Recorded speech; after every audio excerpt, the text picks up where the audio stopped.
प्रियंका जाधव नवराष्ट्र नववार्ता या विशेष कार्यक्रमामध्ये मी तुम्हा सर्वांचं हार्दिक स्वागत करते। या विशेष कार्यक्रमामध्ये आपण अनेक मान्यवरांच्या मुलाखती घेत असतो आणि आज आपल्यासोबत उपस्थित आहे सामाजिक कार्यकर्ते अनिल मावळे सर। सर तुमचं आम्ही या कार्यक्रमामध्ये मी खूप खूप स्वागत करते। नमस्कार. आपण मला या नवराष्ट्र डिजिटलसाठी निवडलं या निमित्ताने मी तुमचं पण स्वागत करतो आणि तुमचे आभार पण मानतो. या चॅनलचे पण आभार मानतो. अनिल मावळे सर बँकेमध्ये नोकरी करीत असताना समाजसेवा आणि त्यासोबतच पत्रकारिता हे दोन्ही छंद जोपासलेले आहेत आणि सेवानिवृत्त झाल्यानंतरही त्यांचे दोन्ही छंद आतापर्यंत सुरूच आहेत। सर तुम्ही कोणत्या बँकेत होते आणि कोणत्या पदावर होते? मी 13/7/83ला बँक ऑफ महाराष्ट्रमध्ये लागलो होतो. इथे अकोल्यातूनच माझी निवड झाली होती आणि मी सेंदुजना घाट नावाचं एक गाव आहे अमरावती जिल्ह्यामध्ये, त्या गावासाठी मला नियुक्त केला गेला होता. तेव्हा मला पार्ट टाईम हा जॉब दिला होता. म्हणजे तेव्हा अशा फुल टाईम भरत नव्हते पोस्ट. नंतरच्या काळामध्ये जेव्हा मी बँकेत लागलो तिथून माझी प्रगती खरी सुरू झाली. त्याआधी मी लोकमतला अकोल्याच्या ऑफिसमध्ये कार्यरत होतो. माझ्याकडे ऑलरेडी त्याचा तेव्हा पत्रकारितेचा एक छंद मला असल्यानंतर त्यामुळे मी तिथे लोकमतला काम केलेलं आहे. त्या कामातूनच मग मी पुढे बँकेत लागलो. लोकमत मी सोडून दिलं आणि लोकमतनंतर मग मी बँकेत जेव्हा लागलो तेव्हा तरी माझा हा छंद जो होता पत्रकारितेचा हा काही संपला नाही. तो माझ्या आयुष्याचा शेवटच्या काळापर्यंत राहील असं मला वाटते आणि मी ती शेवटपर्यंत करावी अशी या हिशोबानेच मी माझी ती पत्रकारिता तेव्हापासून केलेली आहे. त्यानंतर मग मी मुक्त विद्यापीठातून माझी पत्रकारितेची डिग्री केली, DGM केलं आणि या सर्व करत असताना या बँकेने पण मला तेव्हा झेललं आणि बँकेतही मी तेव्हा काम करायचो. बँकेतही मी त्यांना माहिती होतं की हा पत्रकार आहे, तर बँकेच्या बाबतीतही मला सहकार्य मिळायचं आणि बँकेलासुद्धा मी त्या माझ्या पत्रकारितेचा उपयोग करून देत होतो की सगळीकडे माझ्या बातम्या, बँकेचं सगळं व्यवस्थित मी करायचो. त्याच्याने मी बँकेतही चांगला या हिशोबाने फेमस झालो होतो की हा पत्रकार आहे म्हणून. पण तरी मला असं अडचण मला आली नाही. तुम्ही सामाजिक कार्य आणि त्यासोबतच पत्रकारिता म्हणजे नोकरी करत असताना तुम्ही दोन्ही गोष्टी कशा सांभाळल्या?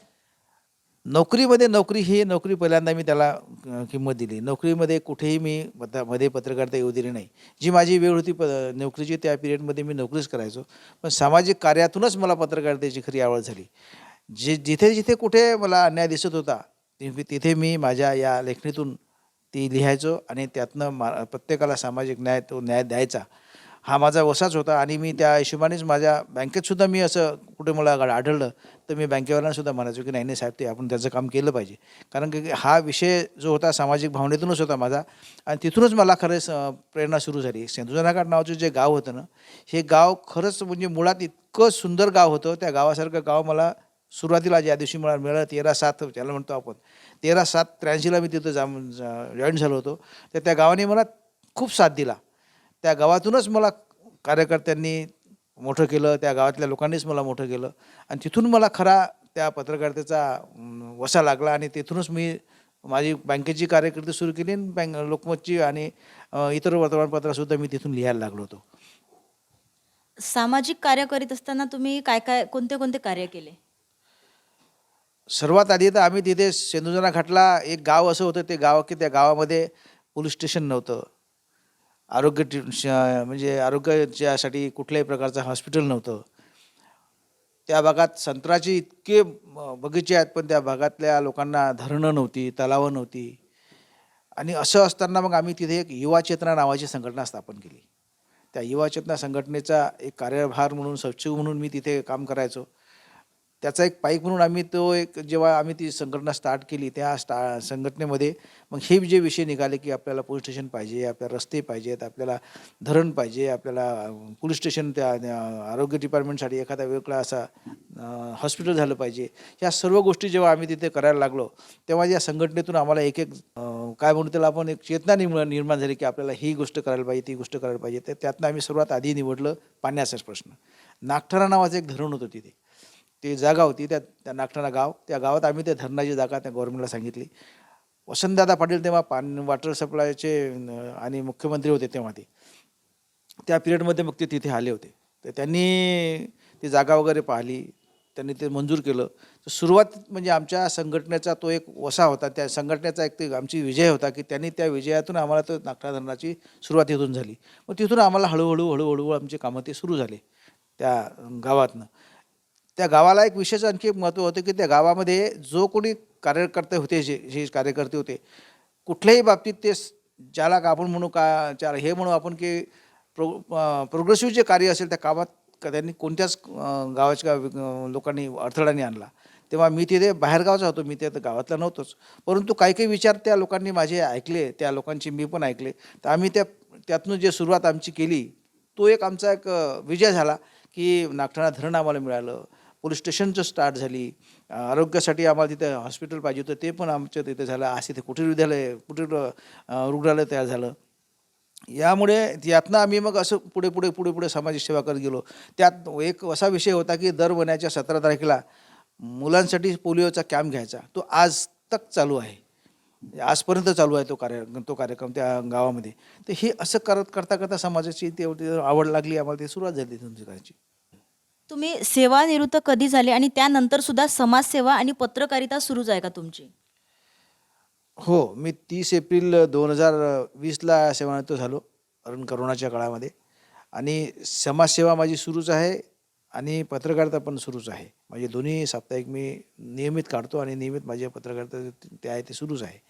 इतर पत्रकारांचा मी सन्मान करून हा सर्व विषय माझे सुरू ठेवत असतो. आणि दुसरी गोष्ट अशी, की समाजसेवा माझी 2007 पासून सुरू झाली आहे खरी. जेव्हा मला दुसरं जीवन मिळालं, म्हणजे मी हार्टचा अटॅक मला आला होता, तेव्हापासून माझे ही दुसरं इनिंग म्हणून मी सेवानिवृत्त सुरू केली, समाजसेवा सुरू केली. त्या पिरियडमध्ये मी अकोला जिल्ह्याचं भावसार समाजाचं काम करायचो.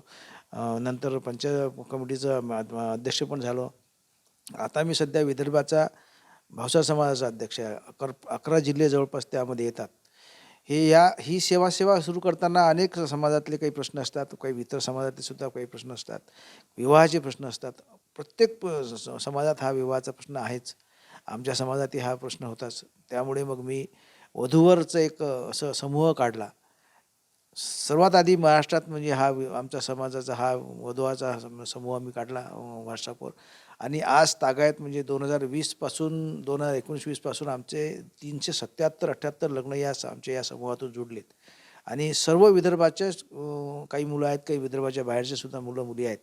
आणि अशा यातनंच समाजाची एक वेगळीच माझ्याकडनं सेवा होत आहे आणि मी ते करत राहील.